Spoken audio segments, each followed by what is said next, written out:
करती है वो है excretion of waste products. Okay, और ये वेस्ट प्रोडक्ट कौन से हैं? ये वेस्ट प्रोडक्ट वो हैं जो प्रोटीन मेटाबॉलिज्म से जेनरेट होते हैं, and these are your creatinine, urea, uric acid. इसके लिए न्यूट्रिशन सबसे इंपॉर्टेंट है इस डिजीज में। इसके अलावा this intelligent organ also secretes renin जो आपका बीपी कंट्रोल करता है। इट मेक्स एरिथ्रोपोएटिन जो आपका हेमोग्लोबिन मेंटेन करता है। It converts vitamin D to its active form which happens in the liver and the kidney, and आपका बोन स्ट्रॉन्ग करता है। बेसिकली जब वो वेस्ट निकालता है हमारे शरीर में से, इसका मतलब जो एक्स्ट्रा पानी है, एक्स्ट्रा इलेक्ट्रोलाइट्स है, वो भी क्लियर करता है। तो आपका ब्लड का जो कॉम्पोजिशन है, बॉडी का जो वॉल्यूम मेंटेनेंस करना है, इलेक्ट्रोलाइट्स निकालना है, ये सारे इंपॉर्टेंट ऑर्गन्स हमारा किडनी करता है। जब इतने सारे फंक्शन वो करता है तो डेफिनेटली इसीलिए हम अच्छे से चल फिर पाते हैं। Now God is kind to us. एक किडनी सफिशिएंट है हमारे लिए, और इसी वजह से लोग किडनी का डोनेशन, जो लाइव डोनर ट्रांसप्लांट्स होते हैं, they are able to donate one kidney. हमारी एक किडनी इनफ है हमारे लिए to control all and do all these functions, but we have to, and that's the best, so that it can make your body in a state that you are able to perform all your regular activities. तो सबसे important चीज जो हमको ध्यान रखनी है, kidney हमारा क्या काम करता है? प्रोटीन का वेस्ट प्रोडक्ट निकालता है, उसके साथ में हमारी बॉडी का वॉल्यूम मेंटेन करता है, इलेक्ट्रोलाइट्स मेंटेन करता है, क्योंकि जब वो ये वेस्ट निकालता है तो पानी का संतुलन और इलेक्ट्रोलाइट्स का संतुलन बनाता है। उसके बाद में वो रेनिन बनाता है, जिसकी वजह से हमारा हेमोग्लोबिन ब्लड प्रेशर मेंटेन होता है। एरिथ्रोपोइटिन बनाता है, जिसकी वजह से हेमोग्लोबिन मेंटेन होता है। और विटामिन डी को वो कन्वर्ट करता है उसके एक्टिव फॉर्म में, जो कि हमारे बोन्स को स्ट्रॉन्ग करने के लिए, मतलब जो कैल्शियम फॉस्फोरस का जो रेशियो मेंटेन करना है ना, अब्जॉर्प्शन ऑफ कैल्शियम फॉस्फोरस, वो मेंटेन करने के लिए एक्टिव विटामिन डी लगता है, वो हमको किडनी प्रोवाइड करता है। तो इतना सा छोटा सा ऑर्गन, आपके रिस्ट के साइज का, बट इतने सारे इंपॉर्टेंट फंक्शंस वो करता है। Okay. So let's take few questions, ma'am. Yes. What is the relationship between diabetic hypertension and kidney disease? Okay, so बहुत ही अच्छा सवाल। टुडे हमारे जितने भी पेशेंट्स हैं, अगर आप उनको देखोगे जिनको किडनी का प्रॉब्लम है, किडनी डिजीज ऐसे नहीं हो जाता। Of course you have some genetic diseases, some autoimmune diseases, but the lead cause of kidney problem is obesity, diabetes and hypertension. मतलब आप अगर आपके सीकेडी पेशेंट्स का बायोकेमिकल क्लिनिकल पिक्चर देखोगे, more than 50% of our patients will have BP and diabetes. अब क्या होता है इन बीमारियों में, ब्लड प्रेशर और डायबिटीज में, जिसकी वजह से हमारी किडनी को इफेक्ट होता है? When your blood pressure and diabetes is not controlled, मतलब जब आपकी शुगर और प्रेशर बहुत हाई रहते हैं, किडनी में चेंजेस होते हैं। ओके, ये क्या करता है? ये वेस्ट जनरेट करता है। बेसिकली कैसा है, हमारी किडनी को जो सप्लाई जाता है वो एक एफरेंट आर्टीरियल बोलते हैं, एक इफरेंट आर्टीरियल बोलते हैं। सबको मालूम है कि जो हमारा जो मेन फंक्शनिंग यूनिट है किडनी का, वो नेफ्रॉन है। उसके अंदर हमारा फिल्टर है, बोवेंस कैप्सूल। उसके अंदर एक एफरेंट आर्टीरियल है, एक इफरेंट आर्टीरियल है। जब आपका बीपी और शुगर कंट्रोल में नहीं होता है, तो एक आर्टरी का डायलेटेशन होता है, एक का कॉन्स्ट्रिक्शन होता है, जिसकी वजह से इस कैप्सूल में, अपने फिल्टर में, इन हाइपरफिल्ट्रेशन होता है, प्रोटीन थ्रो करना चालू करता है। नॉर्मल किडनी का काम क्या है? वेस्ट प्रोडक्ट थ्रो करना, प्रोटीन थ्रो करना नहीं।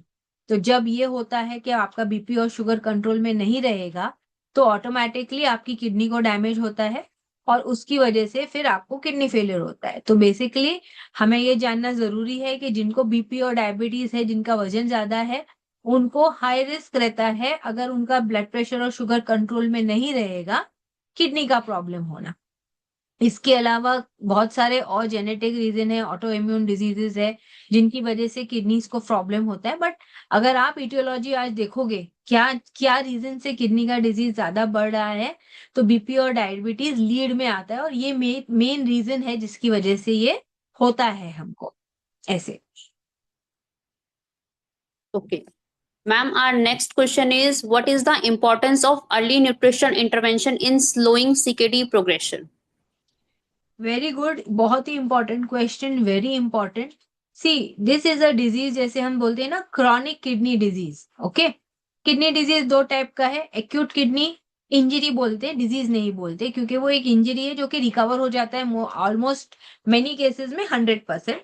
और एक होता है chronic kidney disease. Chronic kidney disease का मतलब है कि वो अगर आप उसका मेन रूट कॉज को कंट्रोल करोगे तो आप उसका प्रोग्रेशन स्लो कर सकते हो।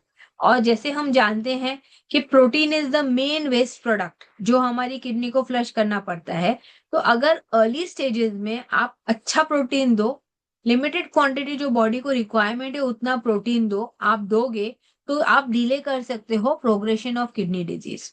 बट अगर आप इंडियन सिनेरियो देख रहे हो, इंडियन सिनेरियो में जो हम प्रोटीन खाते हैं, हमारा प्रोटीन ऑलरेडी लोअर लेवल पे ही है। मतलब हम वेस्टर्न वर्ल्ड से compete करेंगे तो हम उनसे बहुत कम प्रोटीन खाते हैं।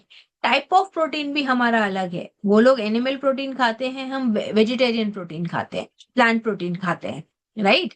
तो इसके लिए इनिशियल स्टेजेस में अगर आपने राइट क्वांटिटी में प्रोटीन खाया तो आप स्लो कर दोगे डिजीज प्रोग्रेशन। क्यों?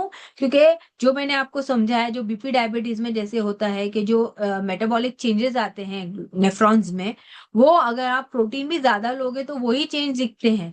तो अगर आपने लिमिटेड प्रोटीन खाया तो वो प्रॉब्लम सॉल्व होगा। दूसरी इंपॉर्टेंट चीज है कि आपको सॉल्ट का कंट्रोल अच्छा करना है। मतलब अगर आप डब्ल्यूएचओ के रिपोर्ट देखोगे तो डब्ल्यूएचओ क्या कह रहा है आज हमें कि we should eat around 5 grams of salt per day, right. But we are eating how much?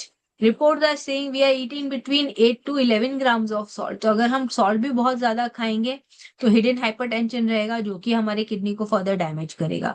इसलिए picking early of kidney disease and treating early kidney disease with I would not से अ लो protein diet. Indian scenario में मैं ऐसा बोलूंगी कि अगर हम vegetarian protein दें 0.6 to 0.8 ग्राम वेजिटेरियन प्रोटीन पे अगर हम हमारे पेशेंट्स को रखें, हम डिले कर सकते हैं the progression of the disease and the need of renal replacement therapy, thereby giving good quality of life to our patients. This is very important. Moving to our next question, role of plant-based diet and gut microbiota in kidney health. Yes, ये हमारा आप sequence में very good, ये questions अच्छे आ रहे हैं।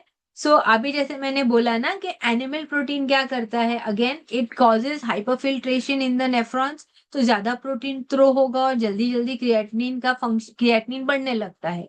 But अगर आप प्लांट बेस्ड प्रोटीन खाते हैं जो कि प्रिडोमिनेंटली इंडियंस खाते हैं, तो ये जो जो हाइपरफिल्ट्रेशन है ये इतना नहीं होता। और ये प्लांट बेस्ड प्रोटीन अपना need of renal replacement therapy कम कर देता है, क्योंकि प्रोग्रेशन ऑफ द डिजीज वो स्लो कर देता है।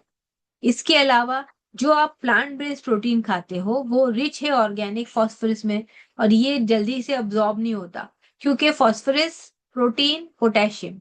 But plant based sources of protein में एक प्रॉब्लम क्या है, पोटेशियम ज्यादा होता है। तो अगर आप प्लांट बेस्ड खा रहे हैं तो जो हाई पोटेशियम के फूड्स है वो ना लेके लो और मॉडरेट प्रोटीन के पोटेशियम के फूड, फ्रूट्स एंड वेजिटेबल्स खाएंगे तो वो भी प्रॉब्लम आप सॉल्व कर सकते हो। प्लस ये नेचुरली रिच है पोटेशियम में, तो सोडियम कम रहता है, तो आपका टेस्ट अच्छा आता है। तो बेसिकली अगर आप देखेंगे आज बहुत लिटरेचर है जो सपोर्ट करता है कि प्लांट बेस्ड प्रोटीन्स और plant based food only are better for our health. But इसका मतलब ये नहीं है कि एनिमल प्रोटीन आपको लेना ही नहीं है। अगर आप एक्चुअल प्लेडो डाइट देखोगे तो प्लेडो डाइट क्या कहता है कि 50% of the protein has to be from plant sources. वो ऐसा नहीं कह रहा कि आप डेयरी बिल्कुल यूज मत करो। जो नॉनवेज 1 या 2 बार हफ्ते में खाते हैं वो खा सकते हैं। बट बेसिक अगर आप इसका साइंस देखेंगे, ये जब प्लांट बेस्ड प्रोटीन हम खाते हैं, ये जो अपना हाइपोफिल्ट्रेशन का जो थियरी है इसको कंट्रोल करता है, प्रोटीनूरिया कम होता है, तो आप किडनी का फंक्शन को प्रिजर्व कर सकते हैं। और उसके और सारे बहुत बेनिफिट्स हैं compare to animal based proteins. Ma'am, can you suggest few points on general diet recommendation to keep kidney healthy? So if you are looking, आप नॉर्मल इंसान की बात करें, people who don't have a kidney problem, right.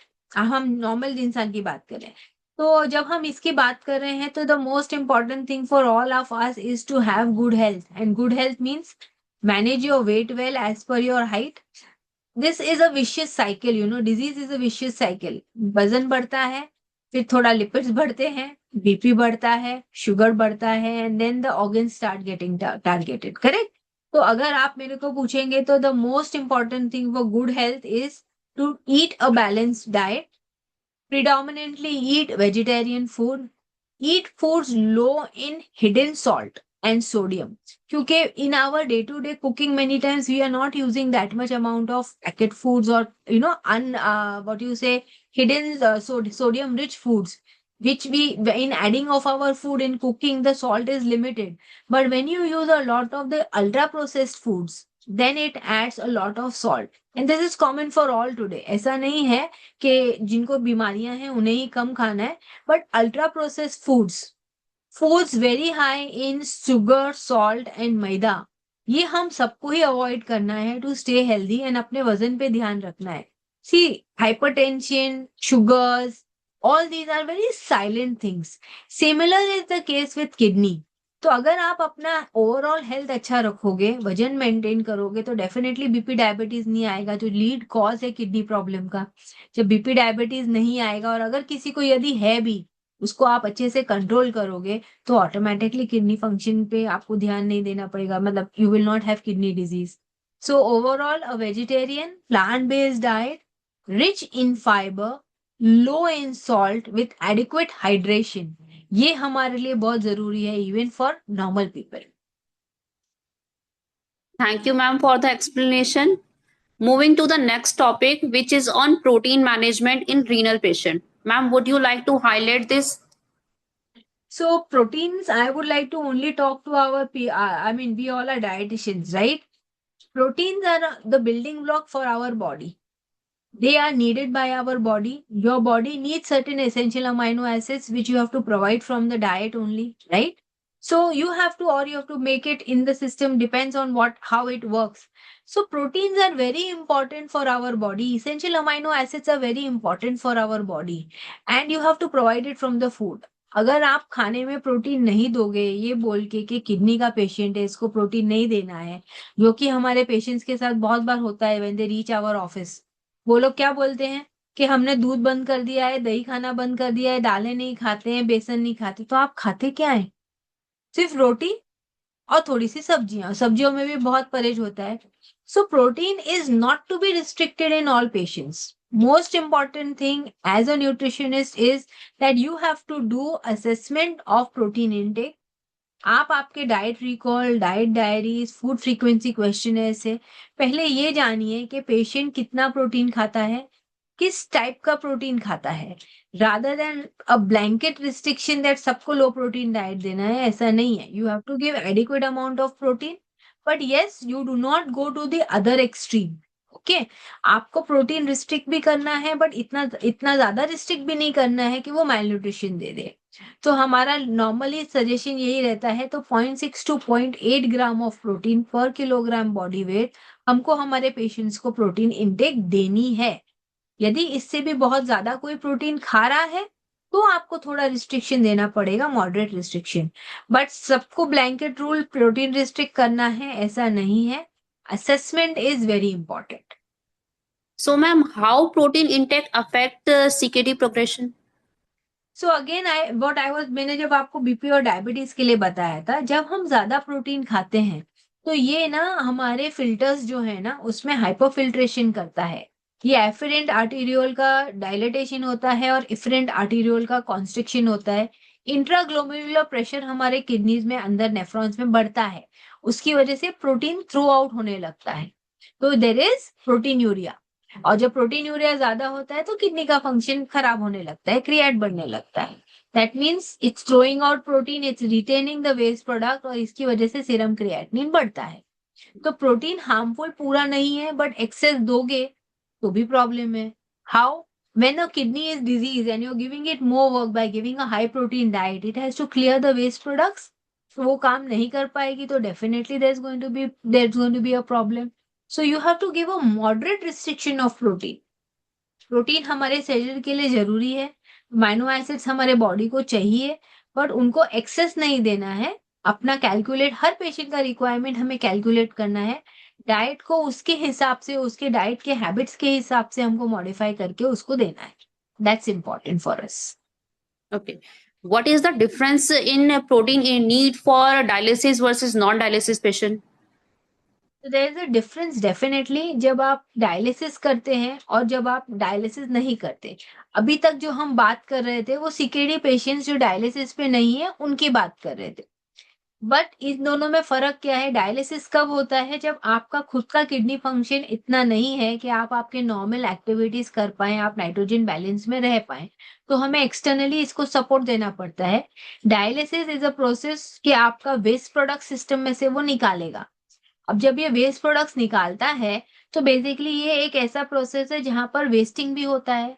मतलब आपका protein का भी loss होता है, कैलोरीज़ भी एक्सेस बर्न होती है क्योंकि डायलिसिस को हम बोलते हैं it is a catabolic process मतलब रिक्वायरमेंट आपकी बढ़ जाती है। तो अभी जब हम बात कर रहे हैं 0.6 टू 0.8 ग्राम प्रोटीन की, डायलिसिस पे आपको 1 टू 1.2 ग्राम प्रोटीन देना पड़ता है, ज़्यादा प्रोटीन देना पड़ता है। बट अगर आप सीकेडी पेशेंट्स की इन जनरल बात करो, प्री डायलिसिस या पोस्ट डायलिसिस या ट्रांसप्लांट, एनर्जी रिक्वायरमेंट आपके आपके नॉर्मल इन लोगों की तरह ही रहते हैं। 30 टू 35 किलो कैलोरीज आपको देने ही है। बट डायलिसिस में प्रोटीन की मात्रा ज्यादा देनी पड़ती है क्योंकि हफ्ते में 3 बार लोगों को डायलिसिस लगता है। Weekly thrice a week dialysis is minimum that is recommended. और इस प्रोसेस में there is wasting of protein. Wasting मतलब each session of dialysis the person में loose between 5 to 10 grams of protein. तो इसके लिए हमको थोड़ा हायर प्रोटीन देना पड़ता है with adequate amount of calories. But dialysis patient के लिए बाकी परहेज और भी होते हैं। बट हम क्योंकि अभी हम प्रोटीन के बारे में बात कर रहे हैं, तो आपको प्रोटीन एडिक्वेट अमाउंट देना ही है और थोड़ा इनफैक्ट डायलिसिस पे तो हायर ही देना है, 1 to 1.2 gram. Different types of dialysis के लिए डिफरेंट अमाउंट्स क्या मतलब आपका जो आप जो इसे कैलकुलेट करोगे प्रोटीन नीड्स थोड़ा बढ़ के आएगा। जैसे आप अगर आपका पेशेंट पीडी पे है, पेरिटोनियल डायलिसिस पे है, तो पेरिटोनियल डायलिसिस पे अप टू 1.3 ग्राम प्रोटीन देना पड़ सकता है। अगर आपका पेशेंट आईसीयू में हो और CRRT that is a continuous renal replacement therapy जो हम बोलते हैं, उस पे है तो अराउंड 1.7 टू 2 ग्राम प्रोटीन तक भी देना पड़ता है। डिफरेंट टाइप्स ऑफ डायलिसिस पे डिफरेंट टाइप लगेगा। बट जो कॉमन डायलिसिस हीमोडायलिसिस की हम बात करें, तो अराउंड 1 टू 1.2 ग्राम प्रोटीन रहेगा। और पीडी के लिए पेरिटोनियल डायलिसिस के लिए अप टू 1.3 ग्राम प्रोटीन हमारे को लगेगा। That's important. Okay. Ma'am, what are the protein requirement in special condition like CKD with cirrhosis, sepsis with AKI, transplant rejection, and critical care? तो I will go step wise. एक तो मैंने आपको बताया कि पहले तो डायलिसिस का डिफरेंट फॉर्म्स के लिए डिफरेंट रिक्वायरमेंट होता है। जब हम Hmm. एकेआई की बात कर रहे हैं, we'll start 111। Okay, AKI acute kidney injury में ज्यादातर जब मल्टी ऑर्गन फेलियर होता है, मोस्ट ऑफ द टाइम जब ये पेशेंट आईसीयू सेटअप में होते हैं, इनको कंटिन्यूस डायलिसिस जो सीआरआरटी में आपको बता रही थी ना, वो लगता है। तो उधर का प्रोटीन रिक्वायरमेंट अप टू 2 ग्राम भी जाता है, कभी कभी 2.2 ग्राम भी हम देते हैं। तो एकेआई स्पेशल कंडीशन जो डायलिसिस पे है, उसके लिए आपको हायर प्रोटीन की रिक्वायरमेंट पड़ेगी। अभी बहुत दफे you have a patient of CKD and CLD मतलब क्रॉनिक किडनी डिजीज और क्रॉनिक लिवर डिजीज। तो जब आपका क्रॉनिक लिवर फेलियर है और आपको क्रॉनिक किडनी डिजीज है, तो हमको बहुत थिन मार्जिन रखनी पड़ती है। यहाँ हम सीकेडी के लिए बात कर रहे थे 0.6 टू 0.8, बट सीएलडी पेशेंट्स को थोड़ा ज्यादा प्रोटीन लगता है, राइट? तो हम बहुत ज्यादा देंगे तो किडनी प्रॉब्लम में आएगी, अगर बहुत कम देंगे तो लिवर प्रॉब्लम में आएगा। तो इन पेशेंट्स के लिए हमारा रेंज रहता है बिटवीन 0.8 टू 1। ओके, अब अगर कोई पेशेंट बहुत ज्यादा मेल नरिश्ड है, तो मे बी टेम्परेली हम लोग पैरामीटर्स असेस करते जाते हैं, हर 2-2 वीक में उनका बायोकेमिकल प्रोफाइलिंग देखते हैं। Maybe we can give between that 0.8 to 1.2 तक भी कभी कभी हम जाते हैं। ये विंडो हम रखते हैं पेशेंट्स जो सीएलडी और सीकेडी के साथ में होते हैं। अभी किसी किसी को एकेआई ऑन सीकेडी होता है, एकेआई ऑन सीकेडी और वो पेशेंट डायलिसिस में है, तो हमको सीकेडी के बारे में वहां नहीं सोचना है। एकेआई के हिसाब से उनको हायर प्रोटीन, डिपेंडिंग किस टाइप का डायलिसिस उनको चल रहा है, उसके हिसाब से हमको प्रोटीन देना पड़ता है। सी डिफरेंट मेडिकल कंडीशंस में हमको हमारा डाइट का प्रिस्क्रिप्शन अकॉर्डिंगली बनाना पड़ता है। There can be changes to it. Ma'am, what are the best high quality protein source and role of whey and casein pro supplements? तो बेस्ट क्वालिटी तो हमको मालूम है, our animal sources are the high biological value proteins, right? जो हमारे non veg के source हैं, dairy है, वो बेटर क्वालिटी है, बट हम कॉम्प्लीमेंट्री प्रोटीन देखते हैं, मतलब a cereal pulse combination, a cereal milk dairy combination को भी हम बेटर क्वालिटी प्रोटीन मानते हैं। जब हम हमारे पेशेंट्स को सप्लीमेंट्स देते हैं, तो आज अगर आप थेरेप्यूटिक सप्लीमेंट्स देंगे, या तो वो ट्विन ब्लेंड होगा प्रोटीन वे एंड केसिन, या ट्रिपल ब्लेंड होगा जहां पर सोया भी आता है। तो ये ब्लेंडिंग हम क्यों यूज करते हैं? Best quality of course is whey PDCAAS value of above 1, right? But हमको कभी कभी इमीडिएट प्रोटीन की जरूरत है, लेकिन इंटरमीडिएट और लॉन्ग एक्टिंग भी प्रोटीन चाहिए। तो इसके लिए हम ट्रिपल जो ब्लेंड है, जिसमें आपका वे आता है जो इमीडिएटली आपका रिक्वायरमेंट दे देगा, सोया आता है जो इंटरमीडिएट देगा, और केसिन जो लॉन्ग टर्म में अब्जॉर्प्शन एंड यूटिलाइजेशन में हेल्प करेगा, हम वो यूज करते हैं। किसी को एलर्जी है तो आपको अकॉर्डिंगली ट्वीट करना पड़ेगा आपका सप्लीमेंट का चॉइस। अगर किसी को डायरिया हुआ है तो मे बी सोया बेस देंगे थोड़े टाइम के लिए। डायरिया क्यों है वो जज करना है, क्या कहाँ कितने बार हो रहा है वो जज करना है। बट अगर आप मुझे पूछेंगे तो फॉर किडनी पेशेंट्स जो नॉर्मली जो ब्लेंड्स अवेलेबल हैं, वे केसिन और सोया का, that's the best for our patients जो हम यूज करते हैं। ये normally lactose free, gluten free और कोलेस्ट्रॉल फ्री आते हैं। तो ये इजी होता है। ये आप ओएनएस की तरह भी यूज कर सकते हो और ट्यूब फीड में भी यूज कर सकते हो। It is possible to use both the ways. ठीक है। Now another question that many participants ask in regarding fluid management. Ma'am, would you like to highlight few points on fluid management?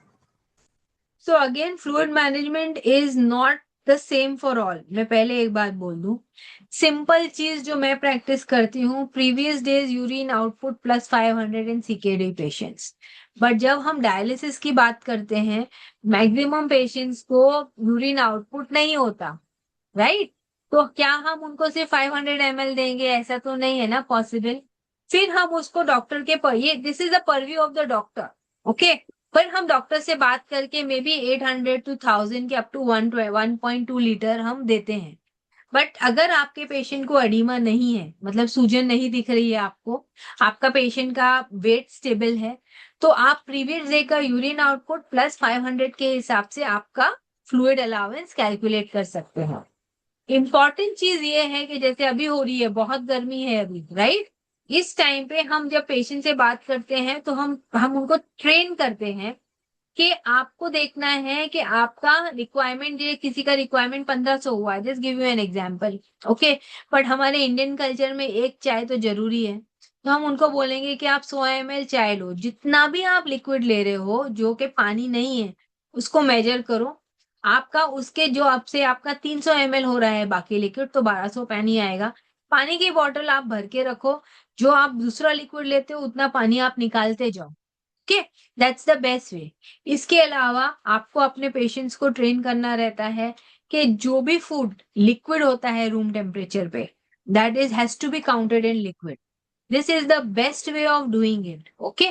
तो आपको अपने patient को educate करना है कि क्या क्या फ्लूइड सोर्सेज हैं, और आपको फ्लूइड आपका कैलकुलेट करने के लिए previous days urine output plus 500 for stable patients use करना है।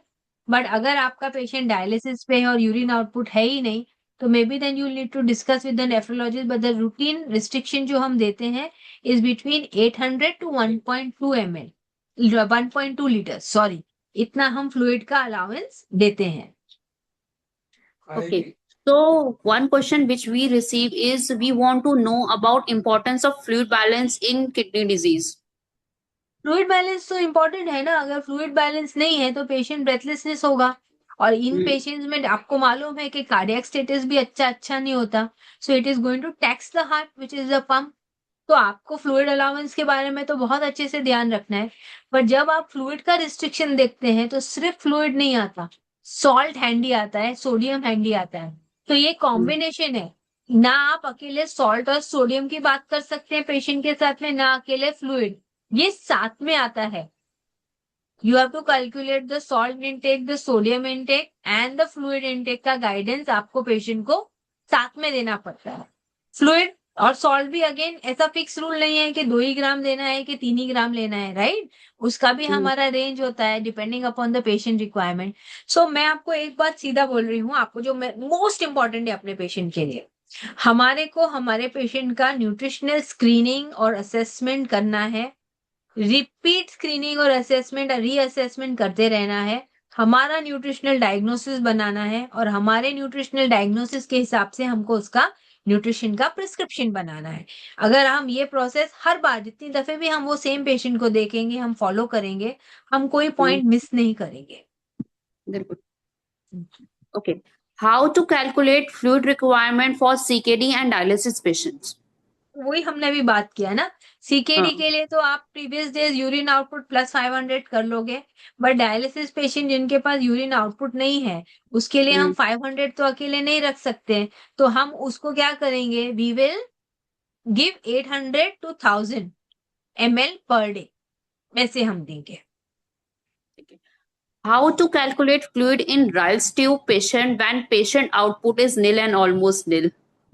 सो ऐसे पेशेंट्स में again we keep a litre only, because इन पेशेंट्स को बहुत सारे अदर मेडिसिन रहते हैं, और ये पेशेंट्स जो ऐसे पेशेंट्स होंगे ना आपके, ये कभी भी वार्ड में नहीं होंगे, आईसीयूज में होंगे।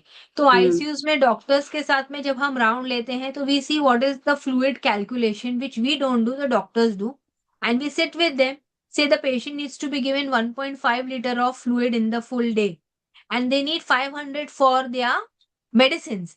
So 1000 we get, and then based on that we plan the feeds for the patient. 100 ml का 5 फीड हम देंगे, ऐसा we depends, हम कैलकुलेट करते हैं। नॉर्मली हम हमारे सेंटर्स में आर्ली फीड देते हैं क्योंकि हम 40 ml पर आवर फीड देते हैं, और फ्लशिंग के लिए भी पानी लगेगा अराउंड 200, तो 760 फीड में से जाता है और अराउंड 250 हमारा अपना फ्लशिंग में चला जाएगा, तो 1 litre is around that we calculate. But yes, having said that, you need to work very closely with doctors. Yeah. Okay. Moving ahead towards electrolyte management. Electrolyte management is another one of the most major and concern in kidney disease. Ma'am, would you like to highlight few points on electrolyte management? Yeah. So हमने already we spoke about salt and fluid. बराबर है, हमने वो तो बात करा है अभी। तो Yeah. salt भी again you have to change. See, many times what happens in the hospital itself when the patient is with you, because there is very close. But आप ओपीडी में आप पेशेंट देखिए या आईपी में patient देखिए, इसका management थोड़ा different होगा। आईपीडी में क्या होता है, patient is with you for 3 to 5 days, so may be your prescription changes every day. But जब वो घर जाते हैं आपके पास, जब वो 2 हफ्ते के बाद आते हैं, तो जो रिपोर्ट्स लेके आएंगे, जो क्लिनिकल पिक्चर दिखाएंगे, based on that you will do the electrolyte management. Salt restriction you will have to give them, right? Fluid restriction everybody may not need. Same thing applies to your potassium. Potassium is one of the electrolytes that may require restriction, that may not require restriction. Early phases mein potassium you may not require so much of a restriction, but there are drugs that contribute, the A's, ARBs, and there are other drugs today which are available जो कि kidney के control function को control करने के लिए important है, but उसकी वजह से पोटेशियम का बैलेंस खराब होता है। सो प्रोबेबली उनमें हमको लो पोटेशियम डाइट, तो best friend of hours the low potassium fruit, Apple, papaya, पेर, पाइनएप्पल, ये 4 लो पोटेशियम है हमारे आईएफसीटी बुक के हिसाब से, वो दे, उसमें से आप एक फ्रूट दे सकते हैं। उसके अलावा पोटेशियम बहुत ज्यादा हाई है तो लीचिंग सिखा सकते हैं, मिलेट्स अवॉइड कर सकते हैं, right? So electrolyte balance you have, when you are doing salt, fluid, potassium, you will have to balance out. That's very important. और इसका मैनेजमेंट आपको रिपोर्ट्स देख के अकॉर्डिंगली करना है। ऐसा नहीं है कि every patient of yours will require management, but it is possible that maximum for some patients, so you will have to keep adjusting the salt intake, the potassium intake, the fluid intake, क्योंकि electrolyte balance is very important in those. And you don't want acidosis because in these people, so बहुत दफे आप देखेंगे कि doctor soda bicarb आपका tablets भी देते हैं इन पेशेंट्स को एसिडोसिस करेक्शन के लिए, तो उस पर भी हमें ध्यान रखना है कि कितना वहां से उनको जा रहा है, कितना टैबलेट जा रहा है। तो हमारी डाइट अगर मोर एल्कलाइन की तरफ रहेगी तो एसिडोसिस भी कम हो जाएगा। Okay. So we want to know about importance of controlling potassium, sodium, and phosphorus. So salt तो I spoke to you. Potassium का भी हम कंट्रोल कब देते हैं, जब हमारा सीरम पोटेशियम अबव 5 जा रहा है। अभी lab to lab there can be a cut off variation, हमारे कोई लैब में 5 आता है एज अपर लिमिट, कहीं पर 5.5 आता है, तो आपको आपका लैब वैल्यू देखना है कि आपका कट ऑफ क्या है लैब वैल्यू का और आपका पेशेंट का वैल्यू क्या है. Based on that controlling potassium is very important. Why? Because high potassium can lead to arrhythmias, that is heart problems. और इसके लिए हमको हमारे डाइट में से पोटेशियम को फिर कंट्रोल करना पड़ता है. सिमिलरली जब हम फॉस्फोरस की बात करते हैं, अगर हम प्लांट बेस्ड फॉस्फोरस खा रहे हैं तो absorption will be up to 40%, 20 to 40% उसमें से पोटेशियम फॉस्फोरस अब्जॉर्ब होगा. Animal food up to 60%. But जो आपका जो इंस्टेंट और जो पैकेट फूड और जूसेस वगैरह है, जो इनऑर्गेनिक फॉस्फोरस आ रहा है वहां से because of the ultra processing that is done and the additives use, वो ऑलमोस्ट 100% अब्जॉर्ब होता है. तो उसके ऊपर हमारे पेशेंट्स को हमको बहुत सारा इंफॉर्मेशन देना पड़ता है कि all the ultra process food, I again repeat, ultra process foods need to be restricted by our patients. अभी अल्ट्रा प्रोसेस फूड जैसे जो बिस्किट्स हुआ वो हुआ तो ये कभी कभी कन्वीनियंस भी हो जाता है हमारे पेशेंट्स के लिए, राइट? तो कभी कभार खाने में प्रॉब्लम नहीं है. So you need to calculate this. So salt restriction, potassium restriction, phosphorus restriction. You have to see the biochemical parameter and based on the biochemical parameters, you'll have to give them the prescriptions. Okay. Effect of phosphorus imbalance on bone health in CKD. Yes. So same thing ना, हमने बात किया ना. See, your bone, you eat more phosphorus. It's a waste product which has to be in a level. तो अगर आपका level high होगा तो आपको बोन मिनरल डिजीज होगा क्योंकि कैल्शियम लो जाएगा, फॉस्फोरस हाई जाएगा. आपका पीटीएच जो पैराथायराइड हार्मोन है वो भी आपका डी रेंज रहेगा. और ये सब क्यों है? क्योंकि जो मेन मेटाबॉलिज्म है, मतलब विटामिन डी जो एक्टिव फॉर्म हमारी बॉडी को चाहिए, जो ये सब सिस्टम को कंट्रोल करता है, वो नहीं है. तो पीटीएच का भी लेवल हमको देखना है, कैल्शियम का लेवल हमको देखना है, फॉस्फोरस का लेवल हमको देखना है और विटामिन डी. ये एक चीज नहीं है. तो बोन प्रोफाइल के लिए आपको ये सब कुछ देखना है, बोन हेल्थ के लिए आपको ये सब देखना है. अभी स्टेज ऑफ सीकेडी के हिसाब से जो लैब का कट ऑफ है पीटीएच का, वो नॉर्मल अलग है, बट सीकेडी पेशेंट्स के लिए डॉक्टर्स अपना लेवल अलग मेंटेन करते हैं. तो आपको इसका भी डिस्कशन आपके डॉक्टर के साथ में करना है. देखो, अगर आप वेजिटेरियन खा रहे हैं, आपका नॉनवेज इंटेक हफ्ते में 1 से 2 बार है, तो आपका फॉस्फोरस आपके लिए तकलीफ नहीं देगा. लेकिन यदि आप बहुत सारा पैकेट फूड यूज कर रहे हैं या प्रोसेस तैयार मसाले यूज कर रहे हैं या बेकरी का फूड ज्यादा यूज कर रहे हैं जहां से हिडन इन फॉस्फोरस आ रहा है, उसका 100% अब्जॉर्प्शन होगा तो वो आपके डाइट में बहुत तकलीफ देगा. तो आपका नॉर्मली हम बोलते हैं प्रोटीन टू फॉस्फोरस का रेशियो रखना चाहिए. 1 ग्राम प्रोटीन के लिए around 12 milligram of phosphorus the product should give. That's the best ratio. तो उसके लिए आपको आपका कैलकुलेशंस अकॉर्डिंगली करना पड़ता है डाइट का. Thank you, ma'am. That was very insightful. I request all participants, if you have additional questions, you can continue to drop them in the chat box and we will try to take them as well as. So moving ahead, I think we have 1 or 2 questions as well. हाँ हाँ, बोलिए. Okay. Potassium level 5, then cucumber give or not? So cucumber is a low potassium vegetable. आप उसको दे सकते हैं, freely दे सकते हैं. In fact जितना मुझे याद है उसका आई थिंक 10 to 15 मिलीग्राम पर 100 ग्राम है पोटेशियम. तो आप उसको कच्चा भी दे सकते हैं. नॉर्मली क्या होता है, जैसे अभी कैरेट है, कैरेट में थोड़ा हायर है, तो अगर कोई बोलता है हमको जिसका पोटेशियम हाई है 5 है, तो हम बोलते हैं थोड़ा उसको पानी में भिगो के रख लीजिए, थोड़ी देर काट के साफ करके, तो लीच हो जाएगा potassium. But cucumber is low potassium, आप इजीली यूज कर सकते हैं. इनफैक्ट वेट मैनेजमेंट के लिए भी बहुत हेल्प होता है और it is a very cooling vegetable, you know. तो क्या होता है कूलिंग, मतलब तो उसमें नेचुरल फाइबर और फ्लूइड दोनों आ जाता है ना पेशेंट के लिए. तो it is good, you can use cucumber for the patient, no problem. Okay. In AKI, if CRRT is going on, from which cycle protein requirement will be increased? तो in basically CRRT का मतलब होता है कि dialysis हो रहा है continuously for 24 to 72 hours. तो इसके अंदर आपका प्रोटीन का रिक्वायरमेंट बढ़ जाएगा. तो सीआरआरटी का रिक्वायरमेंट स्टार्ट ही 1.7 से होता है gram per kilogram body weight पे, and it goes up to 2. तो it is going to be a higher protein intake in these people. तो many a times we do need support of supplements, oral nutritional supplements. अगर patient आपका oral ले रहा है, but most of the time ये patient oral diet से नहीं होते, ट्यूब फीड्स पे होते हैं, so you need scientific formula जिससे आप इजीली प्लान कर सकते हो.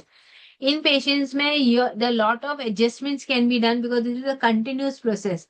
तो फ्लूइड इतना डिफिकल्ट नहीं होता है, बट यस आपको हाई प्रोटीन देना पड़ेगा. एंड सीआरआरटी के लिए स्टार्ट ही 1.7 है. तो कभी कभी हम 2.2 ग्राम तक भी प्रोटीन देते हैं पर kilogram body wait. That's important. How does the protein requirement changes on the basis of creatinine and urea level? सो हमने जब बात किया, यूरिया और क्रिएटिनिन क्या है. यूरिया और क्रिएटिनिन वेस्ट प्रोडक्ट है जो प्रोटीन मेटाबॉलिज्म से निकलता है. तो जब आपका पेशेंट का यूरिया और क्रिएटिनिन, बट यूरिया ब्लड, जो आपका ब्लड यूरिया है, it is directly related more with the protein intake. Okay. तो अगर आप किसी का, हर रूटीन प्रैक्टिस में हम यूरिया नहीं देखते, हम क्रिएटिनिन देखते हैं. तो जब अभी आपके पेशेंट का क्रिएटिनिन बढ़ रहा है, आप या तो ईजीएफआर कैलकुलेटर यूज कर लीजिए और कैलकुलेट कर लीजिए कि ईजीएफआर के हिसाब से कौन सा स्टेज है उनका क्रॉनिक किडनी डिजीज का. स्टेज 3 में है, 3A है, बी है, 4 है. उसके हिसाब से आप आपका प्रोटीन का रिक्वायरमेंट करेंगे. जब हम प्रोटीन का रिक्वायरमेंट की बात करते हैं, हम और भी बहुत सारे फैक्टर्स देखते हैं. जैसे किसी का एपेटाइट बहुत अच्छा है, किसी का आपका वजन अच्छा है, उसको खाने में कोई दिक्कत नहीं है, तो ऐसे पेशेंट्स को हम 0.6 to 0.8 ग्राम प्रोटीन का कैलकुलेशन देते हैं. और कभी कभी हम उनको all supplemented very low protein diet का भी, जो कीटो एनालॉग्स है ना मार्केट में, प्रोटीन के गोलियां हैं, उसके साथ में हम लो प्रोटीन डाइट, मतलब we go to very low protein 0.3 to 0.4 भी कैलकुलेट करके कभी कभी हम देते हैं. ना ये अगेन केस बेस्ड है. There is an algorithm, based on the algorithm आपका पॉइंटर्स लेते हैं. आप देखते हैं कि आपका पेशेंट, अभी कोई पेशेंट है जिसको क्रॉनिक किडनी डिजीज है, जिसका क्रिएटिनिन 4 है, लेकिन उसको खाने की इच्छा ही नहीं है, बहुत ज्यादा नौशिया है, वॉमिटिंग है. ऐसे पेशेंट को हम क्या प्रोटीन रिस्ट्रिक्शन देंगे? पहले तो हम कोशिश करेंगे कि ये पेशेंट अपना नॉर्मल खाना खाए. जब वो नॉर्मल खाने तक जाएगा, फिर हम रिकैलकुलेट करके देखेंगे कि भाई कितना नॉर्मल वो खा रहा है, and then we decide. But अगर आप इन प्रैक्टिकलिटी देखेंगे, जितनी भी गाइडलाइंस अभी 25 की और 26 की आ रही हैं, कोई भी गाइडलाइन आपको कोई वैल्यू नहीं देता. वो बोलता है you have to make a precise prescription for your patient. आपका पेशेंट 1 ग्राम प्रोटीन खा रहा है, तो आप उसको 0.6 to 0.8 के बीच में ले आइए. आपका पेशेंट 0.4 प्रोटीन खा रहा है, तो उसको बढ़ा के 0.6 कीजिए, क्योंकि मेल नरिशमेंट नहीं चाहिए. Mail nutrition is a bigger problem. Sarcopenia is a bigger problem in this population. तो ऐसा फिक्स नहीं है कि आपको इतना ही प्रोटीन देना है. केस टू केस बेसिस पे आप वेरिएशन कर सकते हो. Which supplement is good for dialysis patient? I think ये लाइव सेशन है, हम सप्लीमेंट नहीं ले सकते. नहीं, हम नाम नहीं लेते, बट हम सिर्फ इतना बोलेंगे, ओएनएस जो हाई प्रोटीन के अवेलेबल हैं, लो इलेक्ट्रोलाइट्स के अवेलेबल हैं, फ्लेवर के हिसाब से आप आपके पेशेंट के लिए यूज कर सकते हैं. ओएनएस यूज करने में, ओरल न्यूट्रिशन सप्लीमेंट यूज करने में कोई प्रॉब्लम नहीं है, बट आपको पिक एंड चूज आपके पेशेंट के फ्लेवर के जो चॉइस होगा और आपका न्यूट्रिशनल नीड के हिसाब से यूज करना है. बट मार्केट में अगर आप देखेंगे, जितने भी हाई प्रोटीन के सप्लीमेंट्स आए हैं, हाई कैलोरी हाई प्रोटीन, वो सब लो इलेक्ट्रोलाइट और लो फॉस्फोरस होते हैं. तो आप आपका पेशेंट का चॉइस फ्लेवर के हिसाब से, जो उसकी चॉइस होगी उसके हिसाब से उसको ऑफर कर सकते हैं. There is no restriction. Is animal protein recommended on daily basis if in any type of dialysis as protein requirement is high? Yes. So dialysis means that the person's kidney is dead, and something that is dead, there is nothing to revive, right? और उस stage पे अगर patient को खाना है और उसका आप फॉस्फोरस कंट्रोल कर सकते हो, क्योंकि animal protein is also phosphorus, animal protein is also potassium, and animal protein is also higher in salt. और जो प्रिपरेशन बनते हैं, अगर आप ये सब न्यूट्रिएंट्स उसमें मॉडिफाई करके दे सकते हो, तो डेफिनेटली दे सकते हैं. इधर I would like to add that egg whites, they are the best food for these people because it's pure albumin. Phosphorus content बहुत कम होता है और इलेक्ट्रोलाइट्स भी कम है. तो एग वाइट्स हम रूटीनली हम पेशेंट्स जो नॉनवेज खाने वाले होते हैं उनको देते हैं. लेकिन अगर आपको नॉनवेज देना भी है, तो आप दे सकते हो, क्योंकि ये पेशेंट आपसे मांगेंगे जरूर, लेकिन कितना खा रहे हैं वो इम्पोर्टेंट है। ओनली क्या होता है कि you want them to gain, जब डायलिसिस होता है ना, तो इनका वेट कैलकुलेशन होता है। Intradialytic weight gain should be around 1.5 to 2 liters। तो कभी कभी क्या होता है कि कोई वो ऐसा फूड, जैसे अभी एनिमल फूड है, एनिमल प्रोटीन का फूड है, जो कि स्पाइसी या ऑयली बना है, तो फिर उनको थर्स्ट ज्यादा लगती है।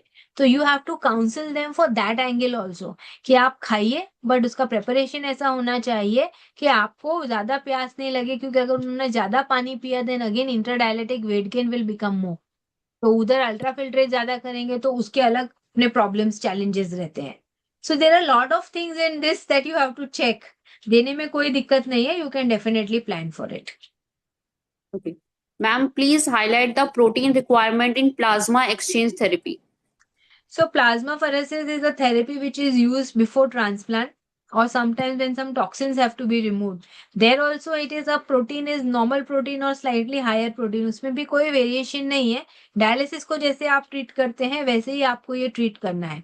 बट कभी कभी प्लाज्माफेरेसिस करते हैं ना, पीपीएफ बोलते हैं, वो जो लोग what you call ABO incompatible transplants के लिए जाते हैं, ब्लड ग्रुप जहाँ मैच नहीं होता है, उस टाइप के लिए ट्रांसप्लांट के जाते हैं, और एंटीबॉडीज निकालने के लिए ये थेरेपी होती है।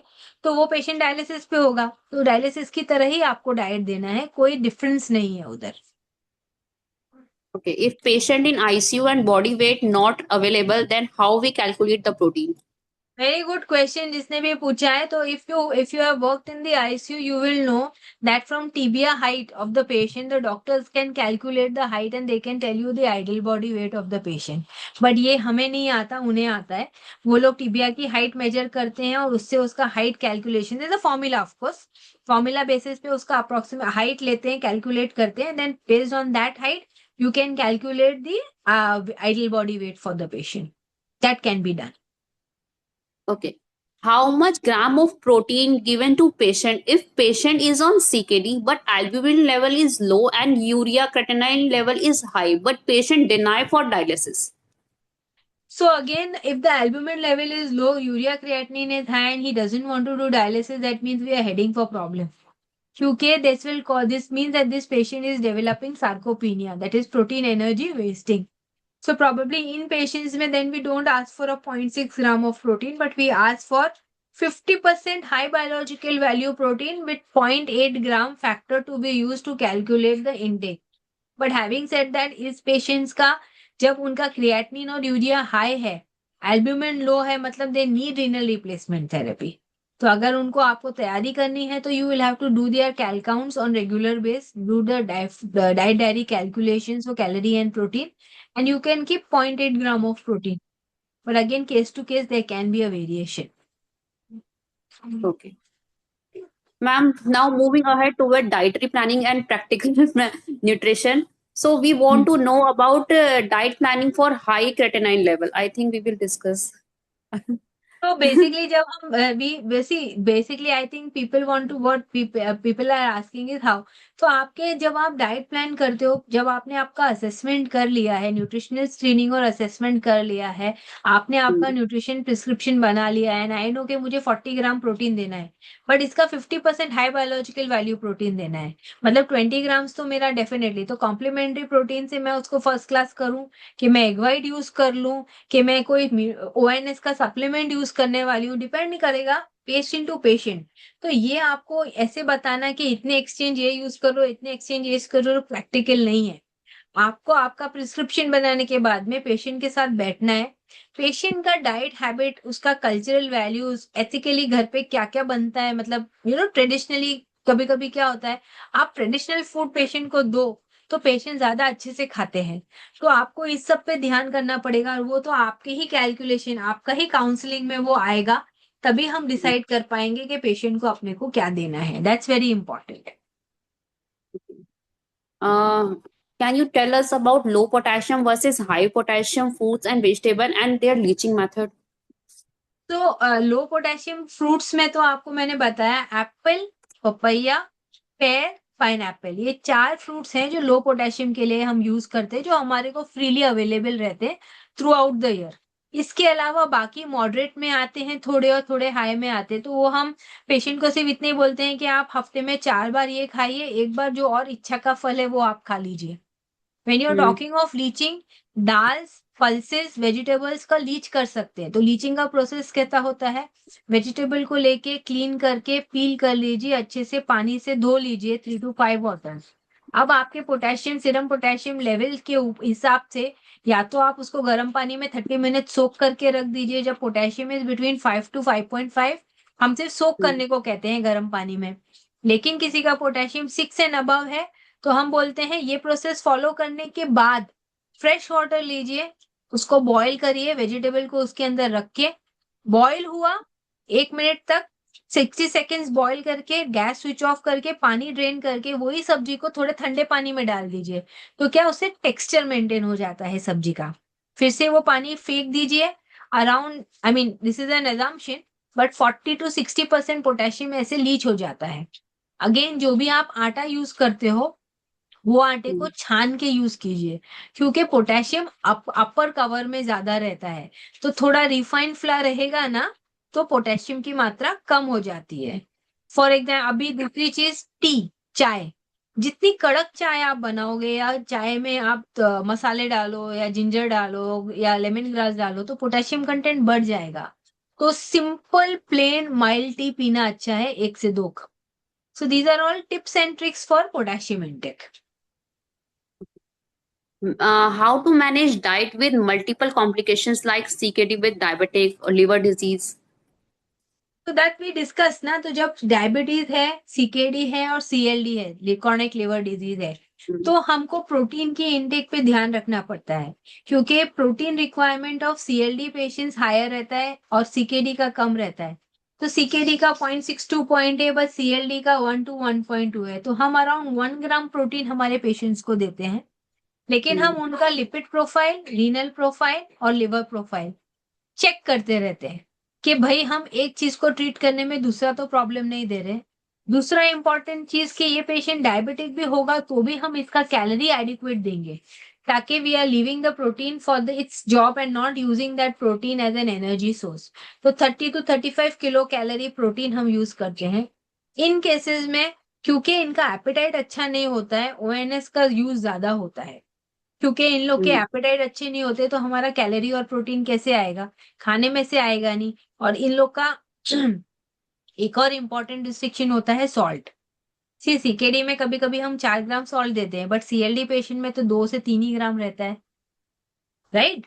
हम्म। तो इसके लिए हमको सॉल्ट का ध्यान रखते हुए फिर हम ओएनएस का यूज करते हैं, ताकि हमारा कैलोरी और प्रोटीन रिक्वायरमेंट इन पेशेंट्स का हम अचीव कर पाए।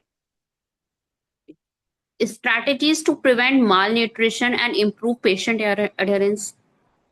तो as I told you, be very specific as per patient need. आपका पेशेंट साउथ इंडियन है और आप उसको बोलोगे कि चावल मत खाओ, तो हो गया, कंप्लायंस कभी नहीं आएगा।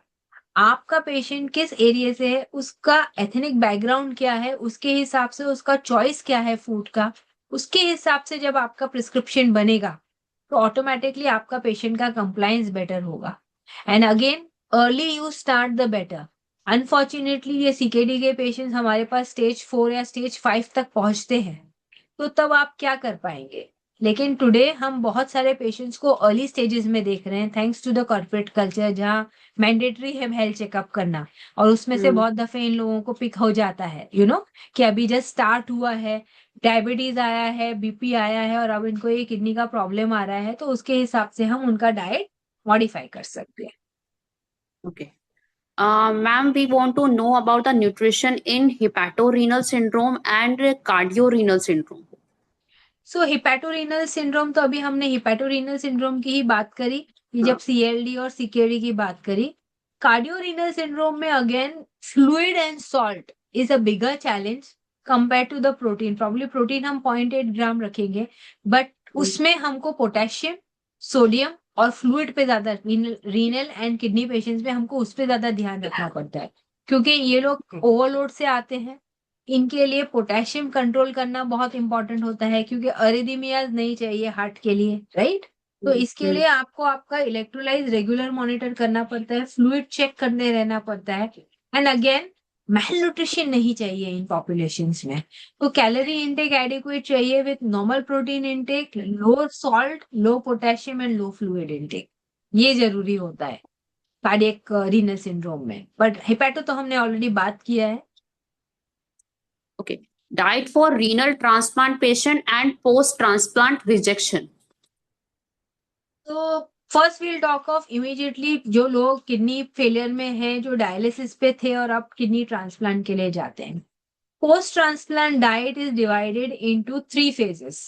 Immediately post transplant, 3 months post transplant and then thereafter. तो जब आपका किडनी ट्रांसप्लांट होता है तो इमीडिएटली आपको एक sterile, high calorie, high protein की डाइट दी जाती है। जब आपका फर्स्ट 3 मंथ आपके ड्रग्स के साथ में जो इम्यूनोसप्रेसिव ड्रग्स, स्टीरॉइड्स आपके लिए यूज किए जाते हैं, उसका मॉनिटरिंग और आपका लिव अपना रीनल प्रोफाइल मॉनिटर किया जाता है। और फिर देखा जाता है कि फर्स्ट 3 मंथ में आपको हाई प्रोटीन, हाई कैलोरी से नॉर्मल कैलोरी, नॉर्मल प्रोटीन पे पहले लाया जाता है। एंड आफ्टर 3 मंथ जब आपका किडनी फंक्शन नए ऑर्गन के साथ में स्टेबलाइज हो जाता है, उसके बाद में आपको 0.8 ग्राम प्रोटीन का diet with adequate calories to maintain ideal body weight दिया जाता है। Post transplant immediately maybe fluid and electrolytes थोड़ा कंट्रोल में आए, but in the long run these people do not require restriction when it comes to the electrolytes and fluid. उनको normal fluid, in fact higher fluid लेने को कहा जाता है with normal salt and normal potassium. तो kidney transplant का जो prescription है वो आपका prescription first month, 1 to 3 month और 3 months एंड बियॉन्ड, ऐसे हम 3 फेज में प्लान करते हैं। अब अगर कोई रिजेक्शन के साथ में आता है तो again rejection is and what is the reason for the rejection? Really there is a rejection or it is because of the drug induced toxicity there is a rejection, वो देखना पड़ता है। अगेन आपका जो लॉन्ग टर्म का diet है इन patients का, जो हम 0.8 ग्राम प्रोटीन का जो पैटर्न देते हैं with adequate calorie and electrolytes to be manage as per patient requirement, post transplant rejection में भी आप वैसे ही देखेंगे। That's very important for us, क्योंकि आपको देखना है कि बायोकेमिकल पैरामीटर्स कैसे हैं, उसका ओवरऑल न्यूट्रिशनल स्टेटस कैसा है, उसके हिसाब से आप रिस्ट्रिक्शन देंगे। You can not give the same restriction to everybody. Okay.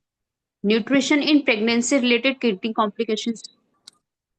So I have not handle many cases, but जितने भी मैंने हैंडल किए हैं, you have to see that the mother eats adequate, but you have to control the blood pressure and the electrolytes. That's very important. तो हम pregnant women को जैसे हम नॉर्मल डाइट देते हैं, इनफैक्ट अगर आप मेरे को पूछेंगे सीकेडी का डाइट और नॉर्मल अपना जो रिकमेंडेशन है 0.8 है, तो इन केसेस में हम 0.8 रखते हैं, हम 0.6 तक नहीं जाते, right? And you have to keep monitoring and doing assessment and reassessment. But yes, salt restriction, high sodium foods, fluid balance आपको देखना पड़ता है in these cases, because the fetus also has to grow. You just cannot restrict the mother from eating, na? But you have to see that they go through the pregnancy smoothly and they are able to maintain the blood pressure. In cases में normally challenge आता है blood pressure control का, क्योंकि blood pressure के लिए उनको tablets रहते हैं।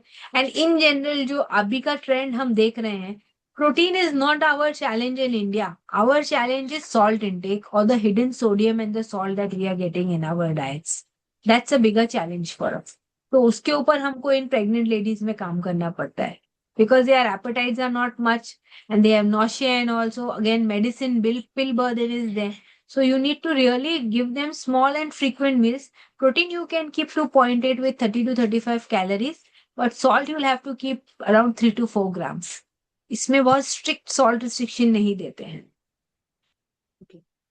Ma'am, can you highlight few points on keto analogs, probiotic and peptide formulas?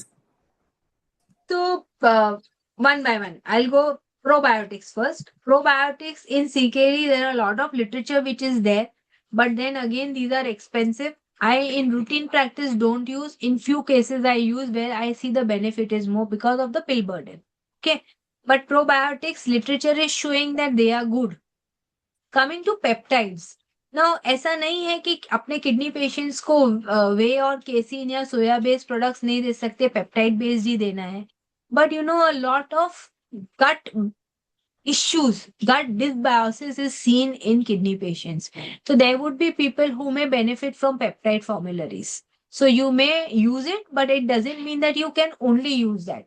Probably you may not go to a semi-elemental formula, which is peptides only. You can use something like an HP formula, which will have 50% as peptides and others will be intact proteins. तो आप अपना oral nutrition supplement ONS का supplement accordingly pick कर सकते हैं. Now coming to keto analogs. So keto analogs are not medicines. Basically, they are basically amino acids. They are keto analogs. मतलब वो nitrogen content. They are non-nitrogenous waste generating amino acids. So जब आप keto analog patient को देते हो, तो आप एक low protein supplement, low protein diet देते हो, but you are giving a protein intake between 0.3 to 0.4 grams to these people. That means around 20 to 25 gram of mixed quality protein we give these patients. जब ये patient ये protein खाते हैं तो इसमें से डेफिनेटली वेस्ट प्रोडक्ट जनरेट होता है. These are the urea generating amino acids, right.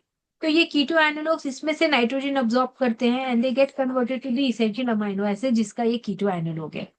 तो ये हमारा नाइट्रोजनस वेस्ट प्रोडक्ट अपने सिस्टम में कम करवाते हैं. At the same time they correspond to the essential amino acids in the system and they give you the high biological amino acid. अच्छा quality का अमाइनो एसिड जो हमारा इसेंशियल अमाइनो एसिड बेसिकली वो हमको मिल जाता है. तो keto analogue therapy can be use for people who have a slow progressing disease, who have a good nutritional intake and who would be compliant. क्योंकि अगर आप कीटो एनालॉग दे रहे हो और पेशेंट अगर अपना प्रोटीन इंटेक कंट्रोल नहीं कर रहा तो उसको उसका बेनिफिट नहीं मिलेगा. So the traditional way of what we used to, or we still use is that 1 tablet per 5 kg of body weight is the standard prescription. But अभी बहुत सारे डॉक्टर्स क्योंकि ये essential amino acid सिस्टम में देता है and it reduces the nitrogenous waste of the body, 1 tablet per 10 kg of body weight भी दे रहे हैं पेशेंट्स को और उसका भी बेनिफिट हमें देखना है. But the right way of using keto analog is to give with 1 tablet per 5 kg of body weight and to give a diet. 0.3 का डाइट बोलते हैं बट 0.3 वेरी डिफिकल्ट हो जाता है पेशेंट के लिए. तो अप टू 0.4 ग्राम हम जो यूज करते हैं वी यूज 0.4 ग्राम का protein intake. 0.4 gram per kilogram ideal body weight we use.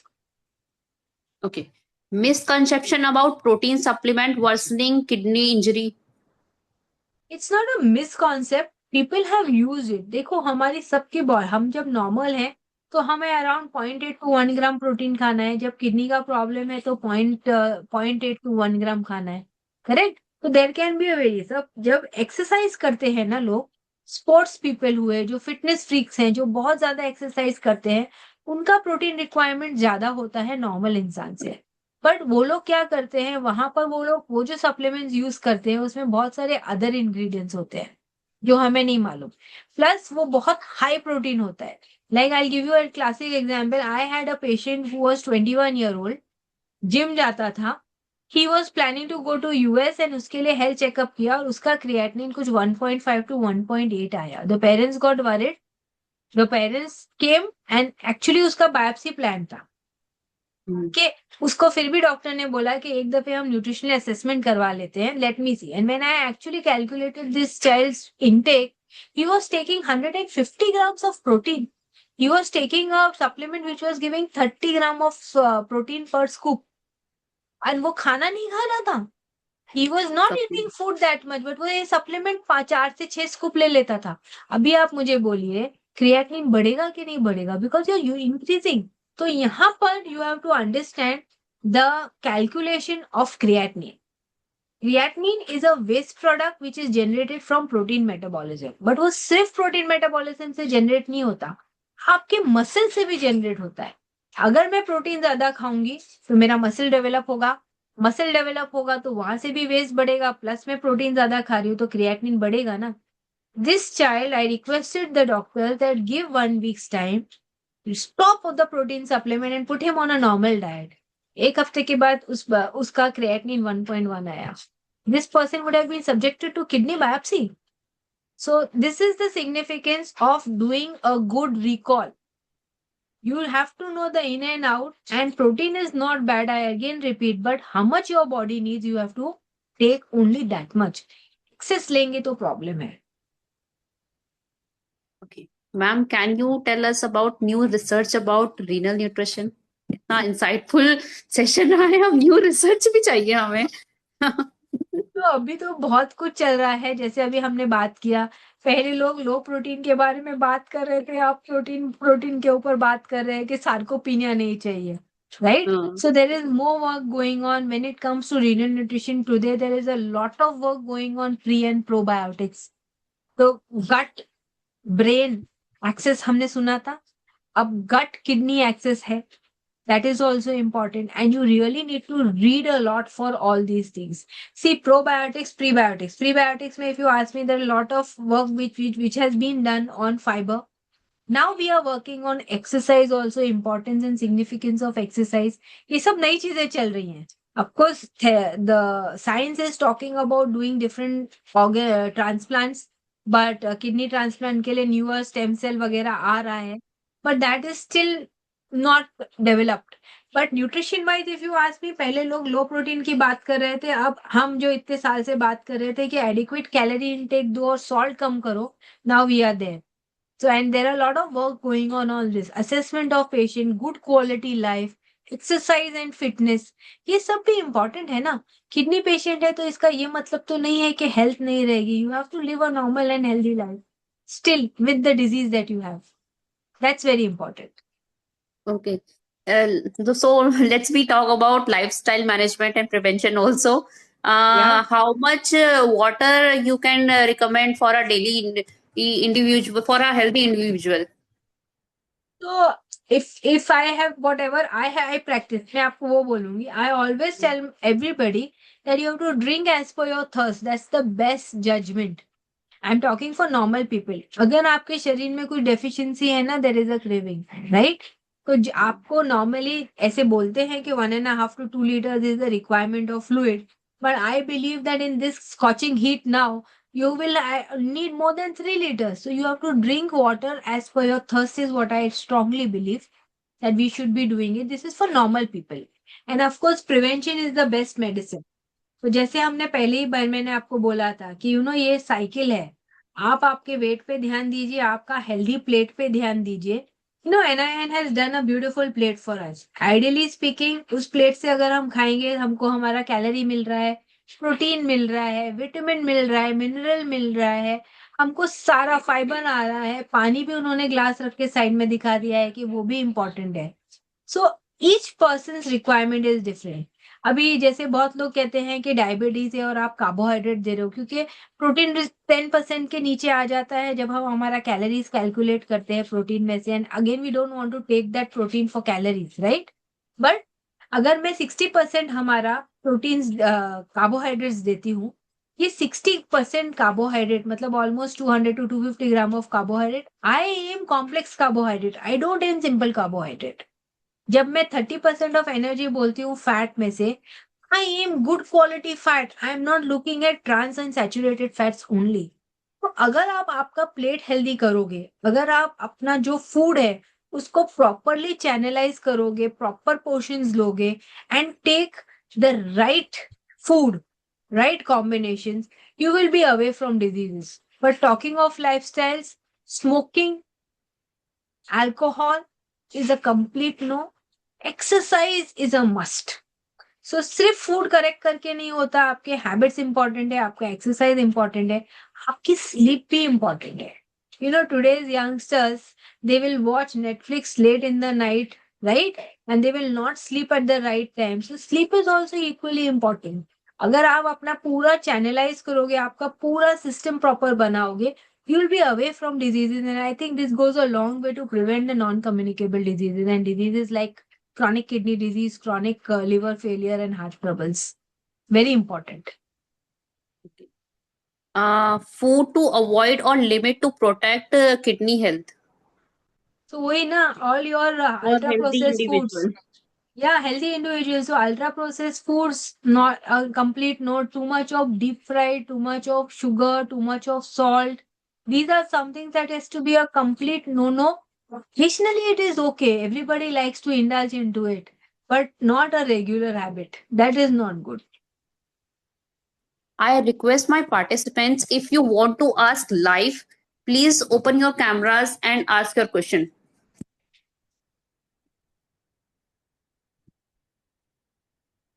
Please raise your hand and ask.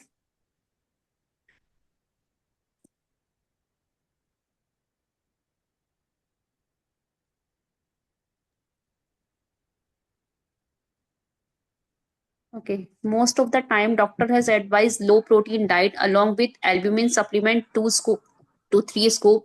So this ex sorry. So this extra protein from albumin supplement should be calculated with total protein intake. Yes, you have to calculate. Absolutely right. Because वो भी आपका protein intake है ही ना. So you'll need to calculate. Okay. Ma'am, please share your studies. Latest research also. We want to learn. Yeah. Whatever I will be having, I will definitely like to say. In fact, today if you go to the guidelines, Doki and KDIGO guidelines भी अगर आप देखेंगे, they have a lot of back references given behind. You can pick up those. You have Dr. Kalantar's lot of papers which can be referred, The best trial, if you ask me, what I still, when I started my practice, the MDRE trial, I look up to that trial and so many insights when you keep reading the articles that they have written, secondary analysis and all that they are writing. They are very good paper. Dr. Kalantar has a lot of work. They have a lot of people who are working today in this space. But, whatever they are finding, it may not be 100% applicable to our population. क्योंकि हमारी dietary habits और उनकी dietary habits अलग हैं so you really need to read understand the concepts not apply it to the Indian culture and you have to adapt it with our Indian culture that's important One question which I want to ask, जो जी हमारे यहाँ बहुत common है, is rock salt, सेंधा नमक is healthier for a normal for a kidney patient or not?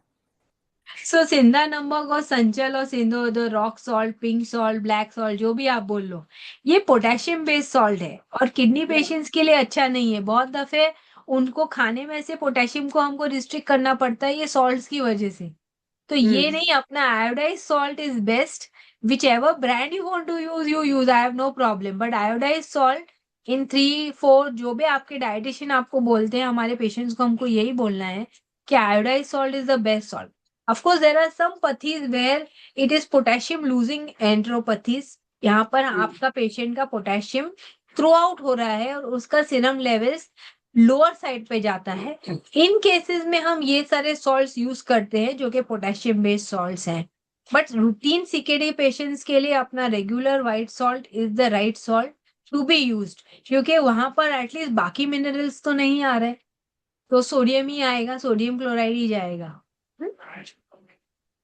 Anyone wants to ask, please open your camera and ask your question. Good evening, ma'am. Hi good evening जी I have done diploma course, so I do not have much knowledge the way you have explained. But in my course, I was taught that any CKD patient must be given at least zero point 0.6 to zero point 0.8 gram of protein as per the ideal body weight. So, ma'am, as you said, in certain cases where the patients are at extreme damaged stage, where the protein should be given from 0.3 to zero point 0.4 gram as per the ideal body weight, then how come the protein requirement is fulfilled, ma'am, to the person? तो very good question यही मैंने आपको बताया था we are using keto analogues of essential amino acids right so from the diet what I am restricting as protein which will give you that amino acids I am fulfilling it with that tablet and I told you the dose of the tablet it is 1 tablet per 5 kg of body weight so it's going to provide you the amino acids essential amino acids because these keto analogs will get converted into essential amino acids in the body that is how you will fulfill your protein requirement. Thank you, ma'am. Anyone?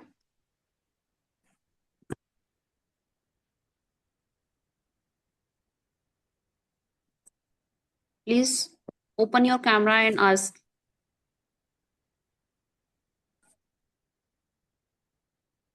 Somebody more to ask? How much salt given to patient if patient is having CLD and CKD with low sodium level but patient tapping process is going on? So in these people, around 2 to 3 grams of salt is what we use. And if you're looking at the sodium restriction, between 1200 to 1600 milligrams of sodium is something that we use. Added salt will be around 2, visible salt will be around 2 because hidden will be coming. So that is why we calculate that in mind and then we plan the prescription.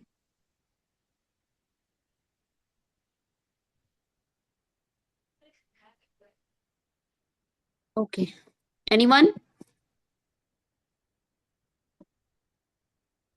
We've answered, I hope, all in the chat box. Uh,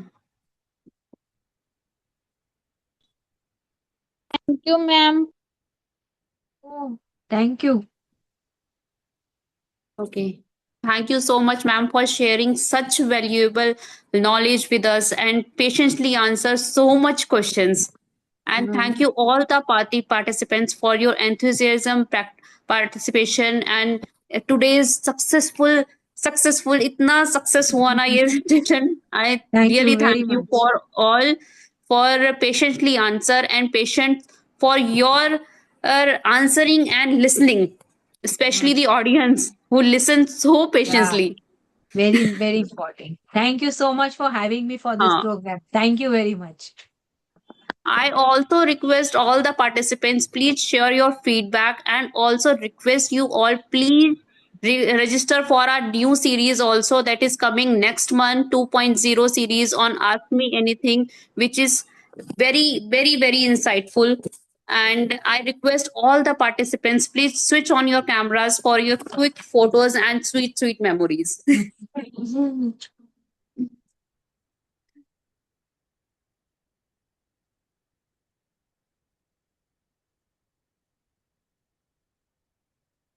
I hope you all enjoy today's session.